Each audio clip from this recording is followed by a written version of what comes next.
9. Ignition sequence starts. 6, 5, 4, 3, 2, 1, 0. Liftoff. Liftoff. 32 minutes past the hour.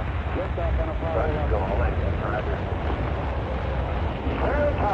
Roger Tower.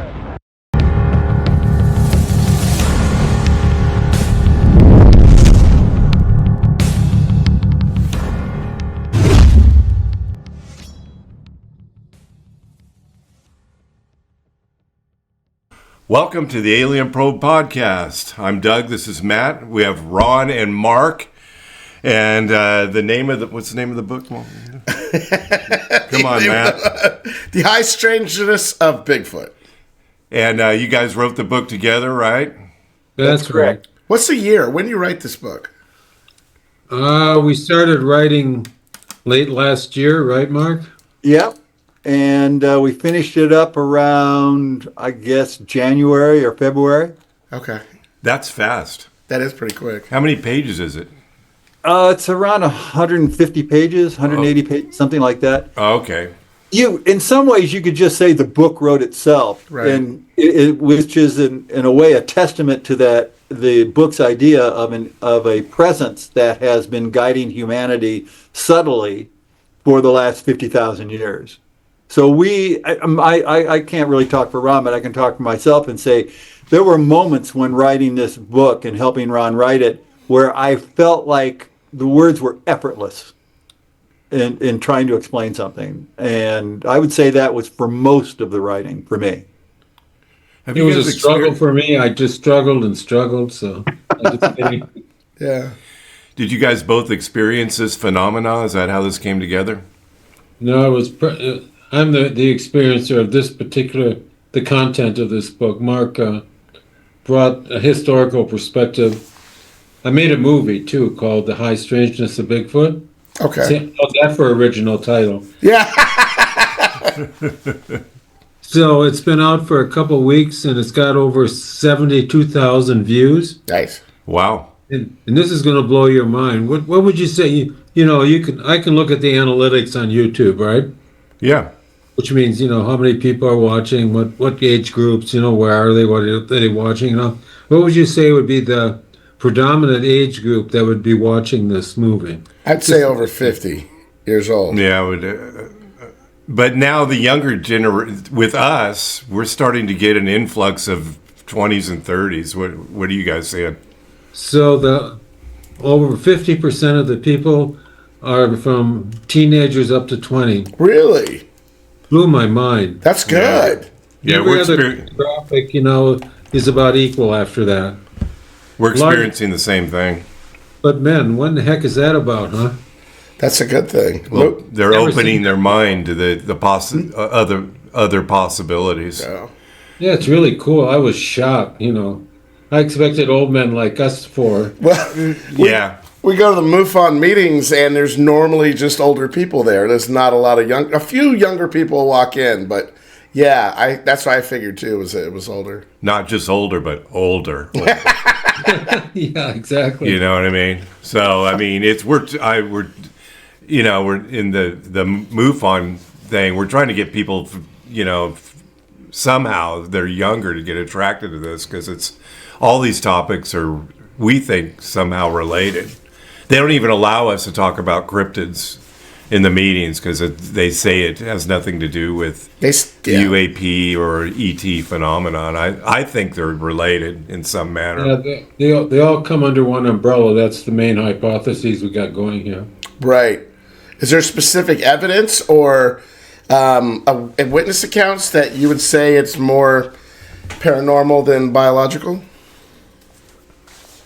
Well, I've done a number of movies on Bigfoot, related to Bigfoot, in the whole series Paranormal Highway, and so I've interviewed a lot of people who've had Bigfoot encounters, and they range from, well, let's just say visual encounters. Right. And I would say at least half the visual encounters have something weird attached to them, appearing out of nowhere, disappearing. Of course, there are many other ones that involve like a smell or something being thrown at them or seeing footprints. But the visual experience is probably equally divided, maybe even more in terms of the kind of paranormal aspect of something that could not be a gorilla. I mean, how many gorillas just simply disappear before your eyes? Right? How many gorillas can hide away from 90% of humanity, too, right? And I haven't come across a podcaster yet that can disappear like that. Well, Doug, go ahead, show 'em. As much as we try. I watched all those shows on Expedition Bigfoot and that type of thing, and they're trying to film this thing, and they can, they're going, one of them, they went into a cave and, it disappears, and then they did infrared, they said, and they saw it or something. So is it interdimensional, or what are we thinking?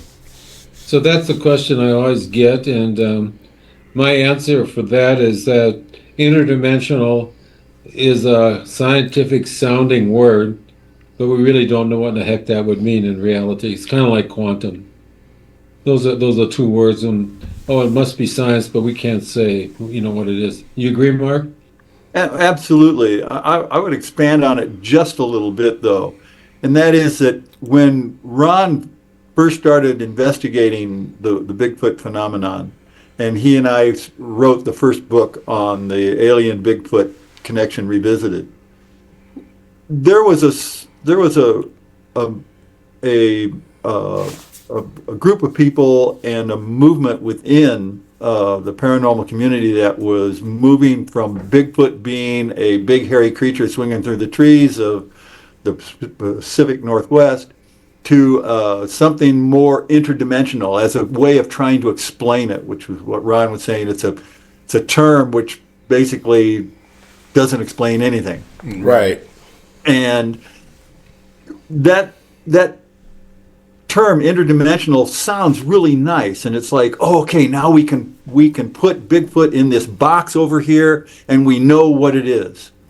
But as we wrote the books and Ron did more of the investigation, and then he would bounce ideas off me and we would talk at them at numerous coffee shops around the area, we came to understand that interdimensional just didn't even begin to explain the phenomenon or any of the phenomena, whether it's UAPs or other cryptids. So we have to look at paranormal as a means of stepping outside the box, trying to explain something scientifically, and saying instead, what is the meaning behind what's going on? What is it trying to do? And that's where the book, The High Strangeness of Bigfoot, that was the main theme behind the High Strangeness of Bigfoot. What is the meaning behind all of these elusive sightings, these disappearances, UAPs, other cryptids? Yeah, that makes sense. If you think about it, that there are sightings all over the country, Canada, the world, kind of happening simultaneously. And just think about how many Bigfoot, if it were, a biological animal, there'd have to be thousands of them wandering around all over the planet, and none of them have actually ever really been captured in any way. So that just doesn't seem reasonable, does it? And a lot of them are associated with orbs. They're associated with the sightings of UFOs, disappearing where they go behind a tree and they're gone. That's not biological. That's and they've been biologically, they've been chasing it for years, and they're still got nowhere. So I think you have to start thinking outside the box. Are we thinking that they don't really, we don't need to talk about interdimensional, but are they just disappearing so that we can't see them, like they're going stealth or something? I would draw a parallel to the Tic Tacs. Yeah. That shows an ability to manipulate the physical world in a way beyond our physics, can't deal with. And I would say it's the same ability that's producing these Bigfoot sightings in some way that I don't quite understand, but I'm pretty convinced that that's the case. By the way, I was just at a conference last weekend with Ronnie LeBlanc from Expedition Bigfoot. Mm-hmm. And of course, he talks about, he can tell you stories about all the stuff they filmed, but they don't put it into the series. Yeah. Strange things that they filmed for sure. And it's just not allowed to be put into the series because it has a very tight structure that says we're looking for a hairy beast, and well, that's just the way these programs go because they want to run them out. If they found Bigfoot, then that'd be the end of the series, right? Yeah, we don't want the answer. Yeah, It's kind of like Skinwalker Ranch. Yeah. The Oak Island Mysteries, you know. And Well, that begs the question, Doug and Matt. How is it that after thousands of years that a Bigfoot type creature has been on the planet, that nobody has any fossils or bones collected? You know, there's occasional pieces of hair here or there, or there, of course the ubiquitous footprints. But nobody's actually ever bagged one of these. And you can bet that somewhere down south there's a hunter that's saying, I'm going out bagging myself a Bigfoot. yeah. But nobody ever has. Right. So this phenomenon is much bigger than what traditional science can explain. Yeah. And when we use the term, let's go back to the term interdimensional. There's you're probably aware of Einstein-Rosen bridges, which are magnetic portals that allow information or something to pass through and then to disappear. And that's a really nice scientific explanation. Now I can do my Neil deGrasse Tyson. We're done with it. But even Neil deGrasse Tyson Let's said not do that Neil. ain't the end. He doesn't say that's the end. He said, no, there's something more out there. Right. It has to be. I mean, again, if we're going back to biological Bigfoot, it's explained nothing for how many years. So you kind of have to look at outside of the box, I think, to get any grasp of this. Mm-hmm. So I think the way you guys are going is it's a better way. So Yeah, Ron comes to me and he says to me, Mark, I've been reading up about Jacques Vallée, who has this control system hypothesis that there's a subtle presence that has been guiding humans through mystery. And of course, the first words out of my mouth are, "You've got to be kidding!" And because I'm normally a skeptic, and that's one of the reasons why Ron has me around. I ask him questions, and then I say, "So how do we talk about this?" And that's what the book does. The book lays out the presence that Jacques Vallée talks about through the experiments that Ron Meyer was doing with his team. Right. Nice. So it's an attempt to either invalidate or add evidence to support it. Yep. We got a lot of evidence to support it. A week ago, Saturday, it is Saturday, isn't it? Yeah. Yeah. We did this thing called the CE6 protocol, which is something that just arose out of something that happened in Oklahoma. It's combining an ancient chant of vowels that form the basis of all language, they're A, E, I, O, U, with a bit of meditation, mindfulness meditation. And we got these incredible results. Things showed up in a way that were inexplicable. We got the usual kind of ghost hunting stuff with our equipment. We got something that said, we recorded that said, "This is freaking me out." Female voice coming from nowhere. Wasn't from the spirit box. And then this thing came crashing through. We were in a kind of a resort area, and they had a fire pit and it's surrounded by big trees. And something crashed through the tops of the trees running horizontal to me, and which is kind of like levitating. And then it turned the corner, and two people were walking to their car, and they heard it, and it came crashing down within about 5 feet in front of them, shaking the ground. The cameraman who'd walked the other way felt the vibration, and when they went to look to see what had fallen, there was nothing. Oh, wow. Oh, whoa. Yeah. And that was very confusing to me. For Alan, my son-in-law, who's been doing Bigfoot research for 20 years, felt somehow that had to be Bigfoot. But, I was more skeptical. I couldn't imagine, like, it has to be pretty tall, pretty strong to throw that and then have the thing disappear at the same time that you couldn't find anything. And so that's when I was kind of giving up because I had done Chasing Bigfoot and the Bigfoot Alien Connection Revealed and using my ability as a filmmaker to inquire into the nature of Bigfoot. But then when I came across the Jacques Vallée's control theory, which actually a lot of people knew about, really smart people already knew about it and were kind of assuming it in some way, but I didn't know. And it occurred to me that I could run an experiment. I have a science background to some extent in paleontology and behavioral cybernetics. And so I said, let's take a group of people. Well, first of all, do you know Ron Moorhead and his Sierra Sounds? Yeah. Yep. So there's this place in Colorado called Bailey, Colorado, and there's the Sasquatch Outpost, and my son-in-law puts on a Bigfoot family weekend thing out there. And so we know the area pretty well. And an author who writes paranormal books wanted to go on a Bigfoot search, so he took him on a Bigfoot search. And they recorded what I would call Bigfoot chatter, similar to Ron Moorhead. Yeah. And so it's like, oh. And then they recorded it saying A-I-O-U.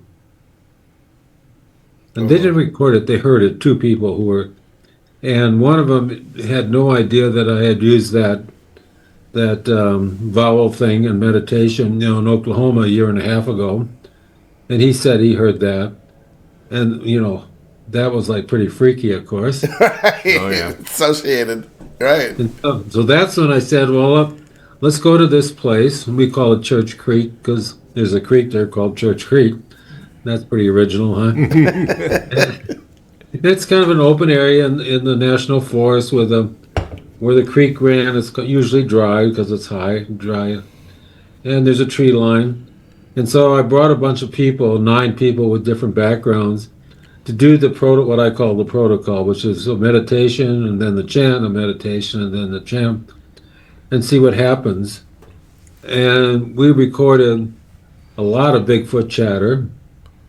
At one point, whatever it was, a disembodied voice said Ron, and other people heard it, and that was kind of freaky for me. So whatever it is, it knows who I am. We recorded, I think it was 17 subsonic pulses, that our equipment can record and the computer can tell us that this actually happened. But we feel that. Everybody felt joyous. And people had body sensations, and one person had a non-dual experience where he became one with the force. And since then, I've done the protocol 3 more times. Right. Church Creek was the case where there had been no indication of anything paranormal. It was just a cool place in the forest. So I went to the most spiritual place, which was Mount Shasta.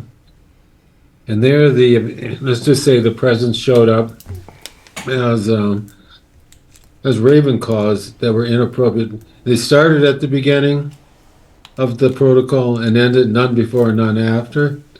And that brings in mythology. And the raven is really, a big deal in mythology. You want to talk a little bit about how it's the keeper and how widespread it is of the gatekeeper between our reality? Well, you basically non-physical reality. You basically just said it. But the raven is an omen, is a symbol throughout many cultures. In the Celtic cultures, ancient Norse cultures, they were the seers. They would Odin had ravens that would look out upon the world and give him information, for example. Right. And in the Pacific Northwest, the raven is, as Ron mentioned, the gatekeeper. It's a gatekeeper between 2 worlds. Our world, and then there's like a stepping stone, a liminal area that we can cross through.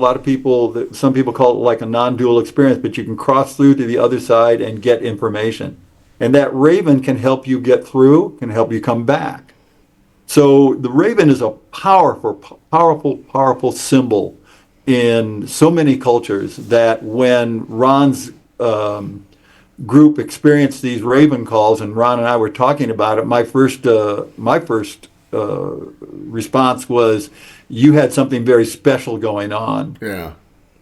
Because of that. So, but it didn't show up as Bigfoot in any way, which was interesting. And so the next time I took the chant, I went to Sedona, Arizona, and I don't know if you know it, but I did the movie on Bradshaw Ranch, which is a huge success. Are you familiar with Bradshaw Ranch? Yeah, I've heard of it. Yeah. Yeah, we captured a lot of strange things there. Alan actually saw Bigfoot there. I interacted with an alien being, and it's all in a book and a movie. The movie's on YouTube and every other streaming platform. And it's just outside of Sedona, actually. Okay. And there's this event that the Sedona Ascension retreat, which had about 700-800 people, a lot of rich white people, because it cost a lot of money. And do you know who Chris Bledsoe is? Yes, I've heard of him several. Oh yeah, yep. So he was supposed to be the headliner of the event, of the Skywatch event. And for some reason, he just he quit. He didn't want to do it. He backed out, huh? They were scrambling to find somebody who could do something like he did, which was they had already booked a football stadium to do it in. Oh wow! And my publicist was working with these people, and they said, well, I know the guy who's doing this weird thing, and that was me. and so we went in place of Bledsoe, and I thought, it wasn't explained to me exactly what it was, but it was a chance to do the protocol, because I wanted to do it another time. Right. Just what would happen. And I thought, oh, well, let's see if it scales, beyond, because before we had never done more than 12 people before. And I thought maybe 35, 40 people would be great to see how the protocol scales. And, right. And then when I got there, it turned out, well, no, it's not that. It's going to be probably 200. Football stadium. And like, oh, God. That changes things.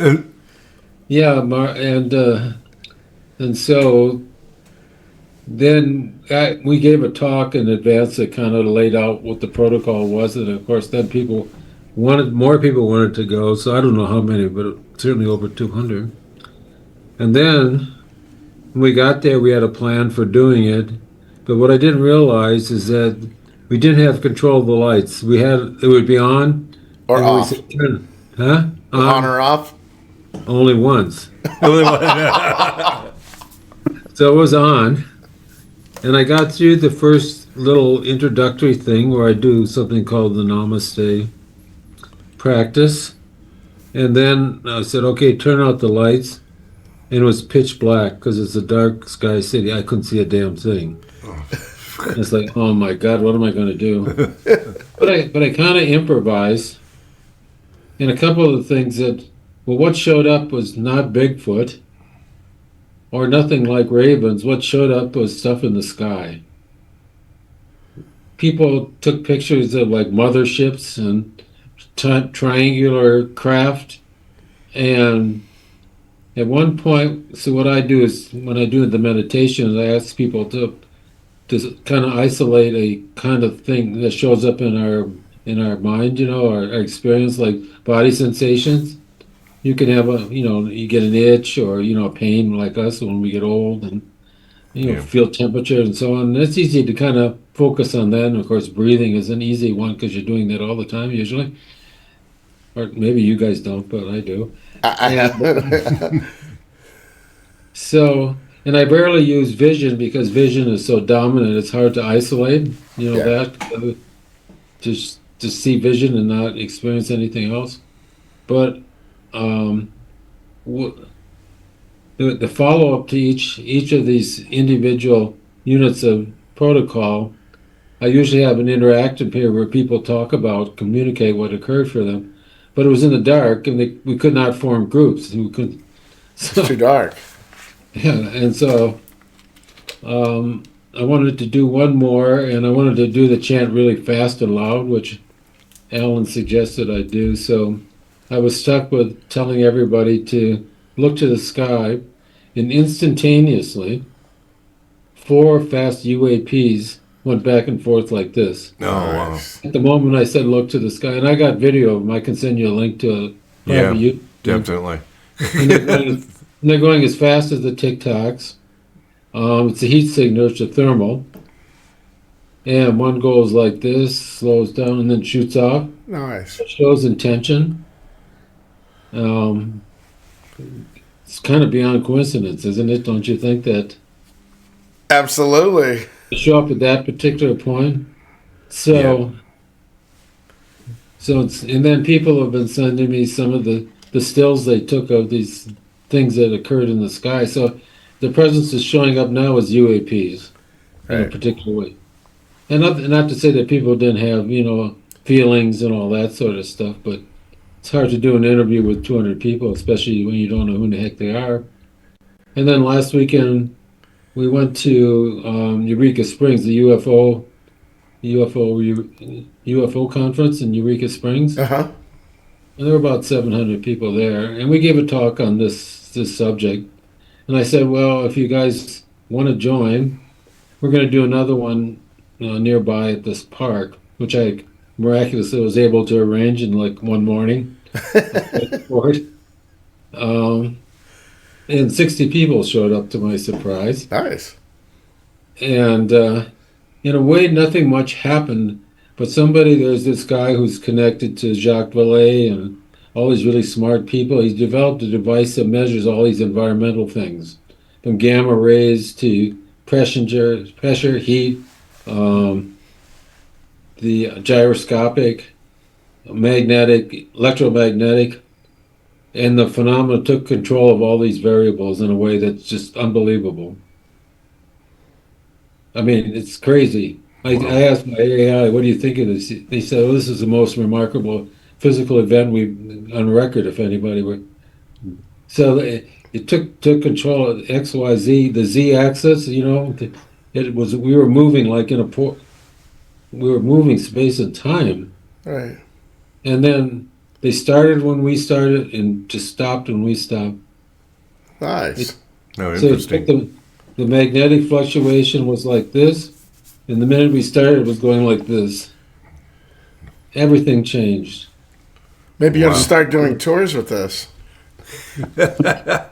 Yeah, you can charge money. So, That's your next book right there. yeah, what in the heck does all that mean, huh? It shows up differently everywhere we go. That's even stranger. That it's Isn't it? different in every place. It is strange that it's different in every place, but it also kind of makes sense because the individuals at each place, other than Ron and his team, are different. That's true. Yeah. And so we all have a way of relating to the world around us that helps us make sense of it. It doesn't matter whether somebody else comes in from the outside and says your way is stupid or your way is crazy. We kind of like the way we look at the world because it gives us comforts and stability. So the group in Sedona or a group at Mount Shasta, Church Creek, Colorado, or in Arkansas, they're going to be made up of different people. Consciousness. Rich white people in Sedona, Correct. less rich people in Arkansas, for example. Yep. And so they're going to have different experiences. And if we go back to Jacques Vallée's control system hypothesis, which posits that there is a presence that creates a mystery for people to follow. And I'm fond of saying this. People are like cats. We're so curious that we just dive into anything because we want to know the why of it. Absolutely. Yeah. Absolutely. And so the mystery is the presence is not going to do the same mystery for every group. Right. It's going to be a mystery that appeals to that group. Yep. And I think that also, if you don't mind, I'd like to just go back in history for a little bit. if we go back to 50,000 years ago, there's no literature, there's no historical record of people having these experiences. Correct. The historical record starts in Sumer at 3000 BC with the invention of writing. And so that's where we start to have historical records. We do have oral records, such as Greek oral records about the gods speaking to the Greeks and giving them directions of what to do.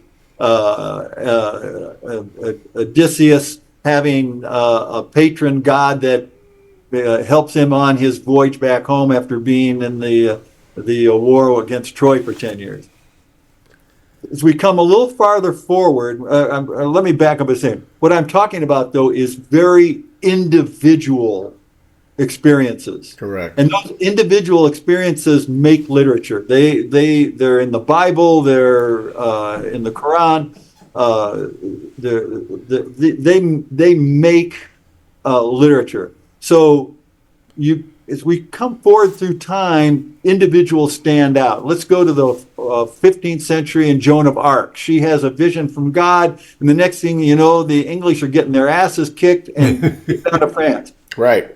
You've got Rene Descartes, who says that he had several dreams. I think it was 3 dreams that he thought were divinely inspired that led him to create the scientific revolution. Right. You have, if you go forward to the 19th century, you've got Joseph Smith and the angel that gives him the Mormon religion. Right. Going to the 20th century, the first part of the 20th century is where technology suddenly changes. Yeah. Mm-hmm. Quickly. The technology now is developing that allows these experiences to be shared more widely. Yeah. Mass-wise. You've got people like Gene Dixon, you have Edgar Cayce that people look to because they have these experiences and they're going, wow, I'm not crazy. Right. I had an experience like this. Yeah. And if we fast forward now to the 21st century and the internet and these individuals that talk about their experiences, other individuals are coming forward. Ron has talked to me about numerous people that just come up to him and say, after he gives one of his talks, this is what happened to me. Yeah. And they feel a sense of relief of saying, this really happened to me. I've had my own experiences that I've talked to Ron about, and I've said, yeah, that really happened to me, and I had no sense of it until Ron and I talked about it, and so I no longer felt like I had a psychotic break episode. Or something. Yeah. Psychotic episode. So now we have across the world, not just single individuals that are written up in history. We have thousands, tens of thousands, hundreds of thousands of individuals that are sharing their stories. What if this is what the presence wants? The presence, it goes to Arkansas where it has 700 people and it has a different experience. It shows a different mystery for them, different mystery in Sedona. What if that is what the presence wants? It wants these different experiences so that more and more people are involved. Yep. Now, what that reason is, Ron and I have discussed it a little bit. Ron, you might want to talk about the LLM theory that you've got going in terms of the presence developing LLMs. Let's bring that. So let me just add something about. So you guys MUFON people? Yes. Yes. Oh yeah. Remembers. So the device that was measuring all these variables in Arkansas has been used in a number of cases where MUFON people, they want it. You know what the Havana syndrome is? Yes. Oh yeah. So there were a group of scientists led by a couple people at Stanford that wanted to study what in the heck what was going on there, and that led into a kind of society of people that are studying the physical and physiological effects of UAP UFO abduction encounters, and they've taken that device that measures because they want to know what physiological variables are being tweaked. Like for example, we got a huge spike in Arkansas of electromagnetic off the charts, from the radio frequency to microwave, Right. just out of the blue, huge thing. And so I haven't been able to do the correlation, what was going on with the people yet. They're two separate streams of information, but we have timestamps. And so they've been doing that with MUFON people where things are going on. They got one at Blind Fog Ranch. Have you heard of that? I heard how to have. Oh, yeah. It's out there by Skinwalker Ranch, Yep. going continuously. And they did it with Stephen Greer's CE5 protocol. And what happened in Arkansas was greater than anything ever recorded before, because they're looking for the physiological effects of these things. Like people report getting, burns or strange things. You probably know more about those than I do, right? Yeah. The things Yeah. that accompany some of these experiences. So this device was developed by these people beyond my understanding how they could pack that all into a little package, but so getting all these environmental things. So it's well known in your community that what they're doing, these people, because they're really smart and they're trying to. It's a different angle of looking at what the heck is UAPs about, to tie that to the physiological and mental effects of contact, as it were. But I feel fine. So, what else would you like to talk? Well, I'll talk about the LLMs at the end. Yeah. We're on Shasta. We're in Northern California. Where? Sacramento. Sacramento, yeah. Okay.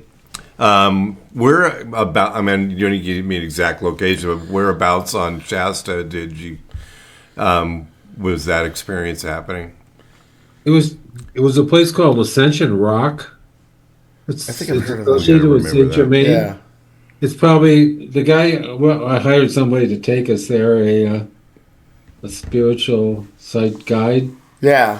and he says this has got the greatest energy. So I said, of course, that's where I want to go. Yeah, Right. yeah, You see it as nothing extraordinary. It's kind of an opening and a couple of rocks, sticking up, kind of. But supposedly it was connected to Saint Germain, and many people had experiences there. So it was cool. I would say we had drove up probably for about 25 minutes before we reached wherever we were going. I had no idea where I was going. Just Right. following the car. Why do you ask? Have you been there? no, but we're planning a group trip up with MUFON members up there, and I was like, well, where would we go? I know there's caves, too. There's caves and things up there. There's like Plato's cave there. Pluto, yeah, that's Pluto's cave is on that's one of the volcanic tunnels over there. It's on the way. That's on the way up. Yeah, definitely. It's down kind of at ground level. Now you can go in there. It's kind of cool, and there are a lot of weird people doing weird things. So should I put you in touch with the guy who guided us? Definitely. Hey, Yeah, I looked up a couple commercial guide groups. I wasn't really. I said I don't really know who to pick. So yeah, that'd be great. His name is Andrew Oster, and he can take you right to Ascension Rock. He's up there, too? He lives in Close. yeah he In the lives area, yeah. Yeah, we're about 5 hours? 3.5 hours That was away. about 3.5 hours. Yeah, it's not too bad. We would stay up there for a couple days probably. They've got a few books We had on Shasta. because of we had to drive by there just to get up to Redding. It was crazy. Where are you located? Where Boulder, Colorado is? Oh, Colorado. Yeah. Oh, Okay. definitely. Yeah. So I'll send you Andrew's information. Yes, email me that. That'd be great. Yeah, we're always looking. Yeah, we want to go up there, and there's a lot of UFO sightings up there. There's that story about the guy that I think it was like the 20s or something, that found a cave and he went deep inside the mountain. And this is all UFO lore stuff. There's many disappearances. And then he found this ancient technology, and he covered up the entrance somehow, and then he went to, he told about this thing. He wanted to get some people together in Stockton, and he had this group, and then he doesn't show up, so no, they don't know where to find this cave again. So it's there's a lot of. I mean, Shasta's part of Lemuria. I think they call it Lemuria. It's That's right. Ancient, where the United States was formed, geographically, Saint Germain is probably the most recognized person there. He he's an ascended master and seems to play a big role in the mythology around the whole place. Right. In the violet flame, everything's violet everywhere. Yeah. In the city. I've never been up there. I don't even think I've been It'll through. blow your mind. It's beautiful. Yeah. There's a metaphysical bookstore on Main Street, Uh-huh. and they've got some pictures you might want to see that people have taken and given them. There's a woman named Dee. You want to write this down and go in there and ask to speak to Dee, and she'll show you some pictures of UAPs and alien entities that were shot there. Really? Oh yeah, it's really cool. She's on Main Street in up at Shasta. So there's a big metaphysical bookstore, and you can't miss it. You'll see violent flames everywhere there. All right. Yeah, we had another guest on that had a huge experience with someone that appeared. They was camping or something up there, and this woman appeared, and she took on different forms and things. I mean, it's all Shasta's a magnet. It seems for all kinds of. Like I said, there's a couple books written about. Yeah. Yeah, and so that bookstore, people come in and tell their stories, there, and they collect them. So that's a good place. Awesome. The woman who runs it, her name is Catherine, but I don't remember her last name. But as for Dee. Right, ask for V. Really cool. Yeah. So where can you find you've said you've putting out a few movies? Are they all on YouTube or Amazon? Sure. Huh. Yeah, the Bigfoot Alien Connection Revealed was a huge success. I mean, a breakout thing with millions and, millions, tens of millions of views on multiple platforms. Nice. It was transformational for so many people in the sense that it allowed them to speak about their own experiences that they had that were weird or paranormal, or even in childhood, people see ghosts, and, before that they were, ridiculed if they ever spoke and told their stories, not believed. But everything's changed since then. Everybody's much. Recently, well, not in the last probably 5 years even, it's become more mainstream. You can talk to your employers or whoever about your belief that UFOs and Bigfoot or whatever, and people are more open to the thought that these things are out there and they're happening. Like you said, the 20. You have that demographic where there's more toward the 20-year-olds, like our podcast. It's been sliding. The age group has been sliding backward into the younger categories, isn't that wonderful? It is. Now, is there more? What's the ratio between male and female that watch? Male. Yeah, absolutely. 60-40. And it's funny because that's just exactly what ours is. And it's funny that the 40's that high. My wife is not a believer. I mean, she's come to a couple MUFON meetings and she rolls her eyes at the stories, and and it's like, but she respects the fact that we're doing this to get the word out. I've never seen anything myself. Matt has. I haven't seen anything. So we were in Sedona, and I think it cost a lot of money to do this retreat, and they said we could not film people within the conference setting, and the reason is and then show it publicly, because there were a lot of women there that didn't want their husband to know they were there. They're like, shh, block my face out. I had a guest on a couple weeks ago that he had an experience in Sedona. There's been a couple people, even another member of MUFON, but this guy said he was in a one of those. He says, hey, I swear I wasn't smoking any pot or anything. He said he was in one of those. It's a teepee, and it gets put fire in it. It gets I forget what they call it. It gets really hot, and he said an extraterrestrial face, 2-dimensional, appeared inside for about 5 seconds, and it's like it was just flashing. It looked at him and then disappeared. I think he's talking about a sweat lodge. Yeah, that's exactly what Sweat it was. lodge, yeah. Yeah. And that was, I don't know if that brings out what that brings out. Can I describe the role of sweat lodges? But he tried to talk to the Indians about, the phenomena, and they didn't want to. They didn't want to talk about that subject. Don't touch it. Don't Why don't mention. you talk a little bit about it, Mark, because you have a little native blood in you.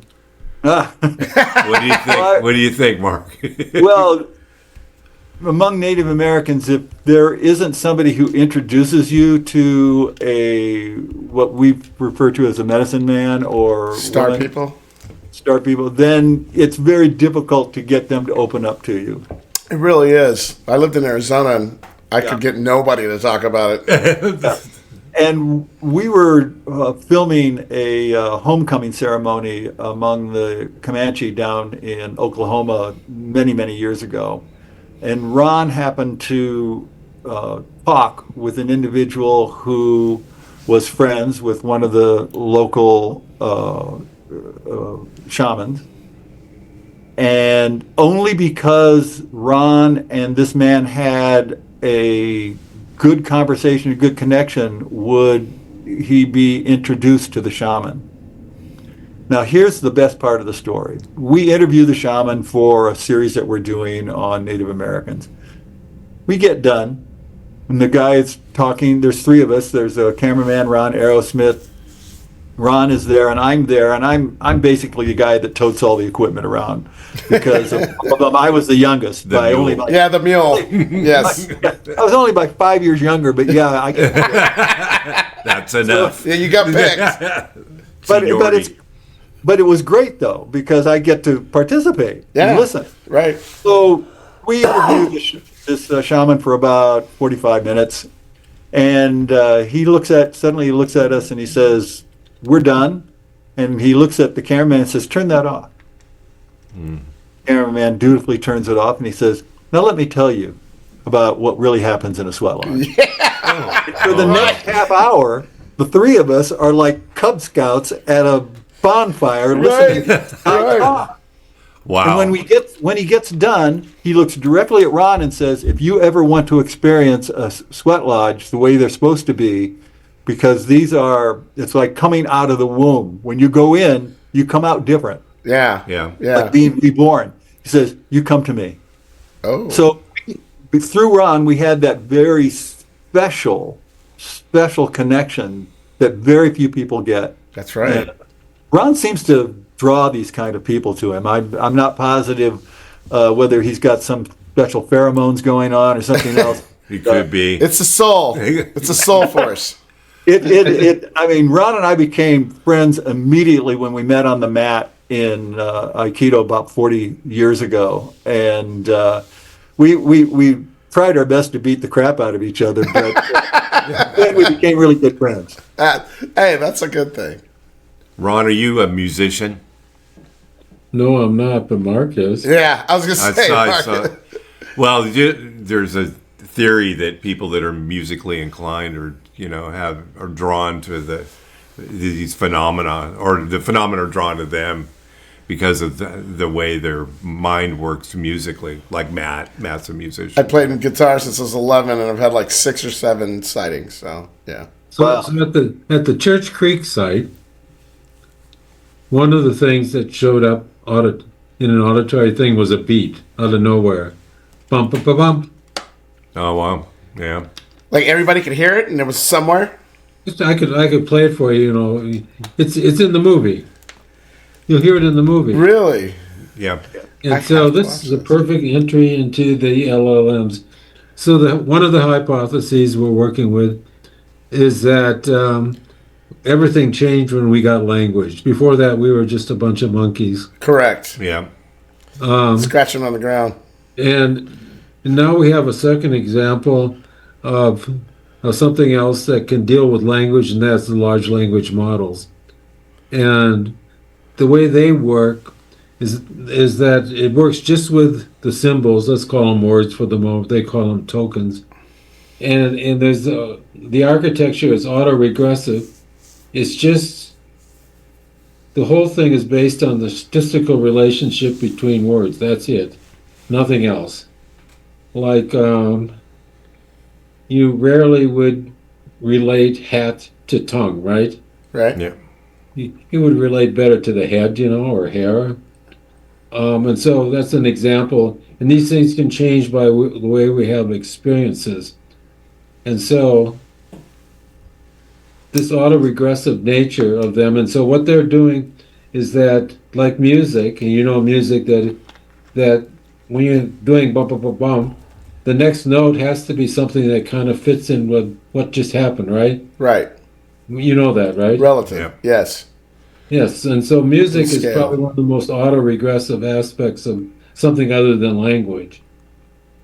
And the thought is that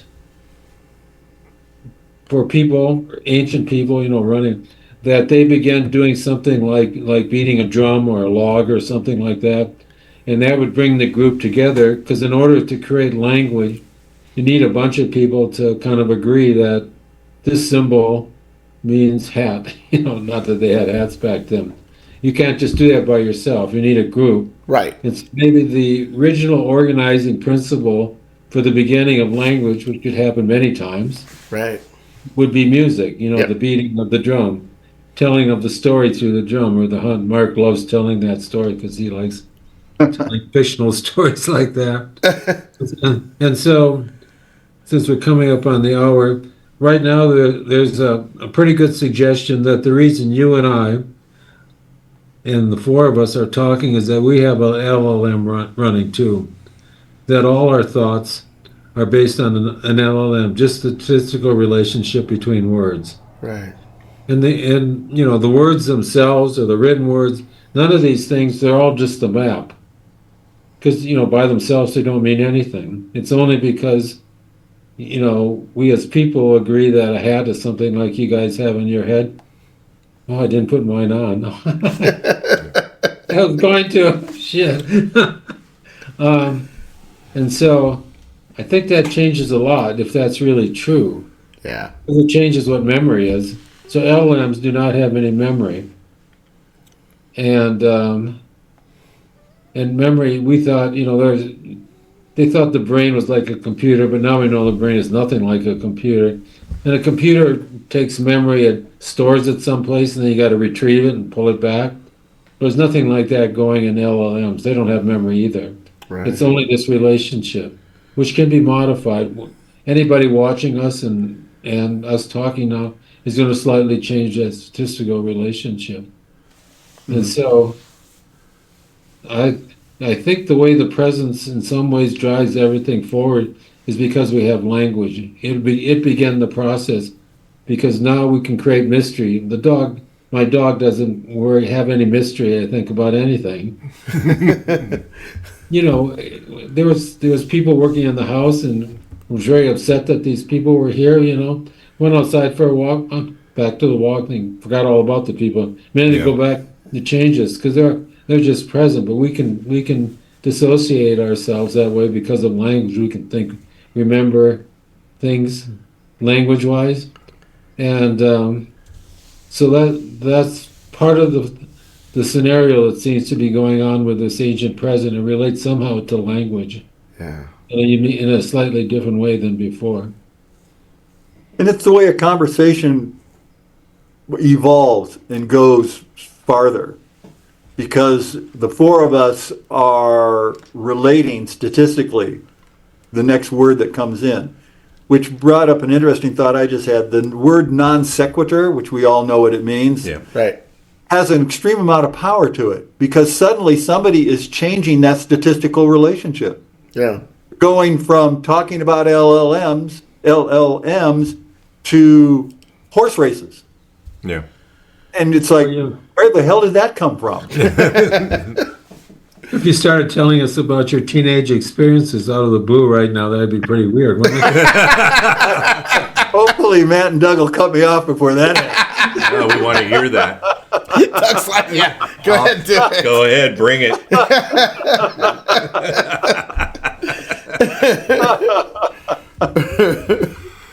Well, I did have one experience. I've said this once before, but I'll repeat it. This is one of the things that had bothered me for a long time before I finally mentioned it to Ron, and Ron and I talked about it, this whole idea about paranormal experiences. Suddenly, this experience began to make sense to me, and I'd never told anybody about this ever. And I held on to this for like 65 years, 60 years. Oh, wow. Exclusive. At any rate, when I was a young man, my mother, bless her, taught me how to use a chainsaw. Now, you'd think this would be a dad's responsibility, but my Correct. mom, I'm going to teach you how to use a chainsaw. So she did. Yeah. Then my parents, I was about 12 or 13 at the time, and my parents wanted me to take down this Lombardy poplar that we had that was near the garage because it was old and was going to fall on the garage. And my mama taught me how to take it down. It wasn't that big around, so maybe about this big around. So Yeah. I decided I was going to do that, but I put it off for a couple of days. And during those days, I was riding my bike and down this one street, and every time I would ride down this street, these birds would attack me. No. They would just attack me. Yeah, I mean, you're too close they weren't to the attacking nest. anybody else. Yeah. There were nobody else. They were attacking me. And I would be riding with my friends, and my friends would be going like, "What's wrong with you?" Yeah. And then about 2 days later, I take the chainsaw out. I'm not really thinking. I cut the tree down, and there's a robin's nest in there, and all the chicks are dead because Yeah. it fell. Oh, wow. And this bothered me for a long time. And then when Ron and I discussed it, I suddenly went, "Oh yeah, the universe was actually trying to tell me don't take down that tree." Right. Right. And I just wasn't aware enough. Right. Yeah. Interesting. So I'm going to come back to the Jacques Vallée thing. These mysteries that happen to us, they are asking us to be aware. They're asking us to look deeper into that mystery because there's something there very important for us. I think every little experience that people have isn't about the experience, it's more about the experiencer. And That's right. there's an Easter egg there, because it's funny how you hear people, well, they came down and they said to me that we have to stop nukes, we have to save the world. Well, who am I? I'm just this guy that lives in this town, and I'm not very famous. But right, I think there's more of a message there than what it is on the outside of what, it's something deeper, and we don't understand it. So it just seems like something crazy happened, and we let it go, and kind of like what you did when you were, driving past and getting attacked by the birds. You didn't realize there was a deeper message there, and that was not to take the tree down. Yeah. So I think part of it is asking us to live in a more ambiguous world right now, which I think is important. Yeah. Not knowing. And the one thing the LLMs can't stand is not knowing. Yeah. Have you heard of them hallucinating? Say it again. Have you heard that large language models, chatbots, hallucinate? That sounds familiar, but So elaborate. if they don't know, they'll just make some shit up. Yeah. I'm really I mean, good at that. No. It's impossible to not know. Yeah. And we can live with not knowing. So recently, a friend of mine was asking about the capital of Nevada, and asked the Gemini ChatGPT for Google, and it kept saying Reno. Well, the capital of Nevada is Carson City. Yeah. I'm sitting there going, "No, you're wrong. It's Carson City." And the woman who was doing this says, "No, the ChatGPT is telling me it's Reno. It's got to be Reno." And I'm going, "No, I don't think so." It's Carson City. But but the thing about it is, if you hear Reno enough, You start believing. Yeah. you're going to start believing it's Reno. Yep. Yep. Yep, That's for very true. Yeah. I think it used to be Reno. And then I don't remember. I've heard of that too before, why it keeps doing that. Well, ChatGPT isn't always correct either. Like Ron said, it'll come up with some kind of answer for you. Yeah. Yeah. Ron has this experience all the time where it'll come up with some answer, and Ron will say, "That isn't what I think is right," and it'll apologize to it. I'm sorry, Ron. Oh, sorry. It's like, I lied. I'm sorry. We'll say that, yeah. Nice. So All right, in guys, some ways it's- we're gonna wrap it up Okay. before Mark Yeah. tells us any more childhood stories. And on, I you guys- appreciate Give us it. your Next time teen you- stories, right? I bet you guys were fun as teenagers, right? Yeah. You have to share. Next time you have to share. Yeah. Oh, yeah. I got some good ones. They're not Where- paranormal though. Where can we find the book or the movie or your links? So if you know how to Google, Yeah. or you can go to Amazon and type in The High Strangeness of Bigfoot, and it'll come up, or Barnes and Noble. Okay. For the movie, you can go to YouTube and type it in, and it'll come up. Okay. Perfect. And even if you're over 20, you can still watch it. Exactly. All right. Mark Reeder, Ron Meyer, High Strangeness of Bigfoot, Hey, you got it. the book. And gentlemen, thank you very much Yes, for coming thank you. on. It's been a pleasure. Thank you so Thanks much. for having You us. guys are a hoot. No, thank you. Thank A lot of fun. That's one of the things they say about us. All right, nice guys. city. Thank So you. should we go Have a play good golf night. now? I got a tea time. See you later. Thanks for listening to the latest episode of the Alien Probe Podcast. We welcome comments, questions, or guest requests to alienprobepodcast@gmail.com. Visit us on Facebook. Listen to us wherever you get your favorite podcasts, Twitter and Instagram at Alien Probe Pod, YouTube and Rumble at Alien Probe Podcast. We also have a paid version on Patreon if you'd like to show your support. However, the content is free on all other platforms.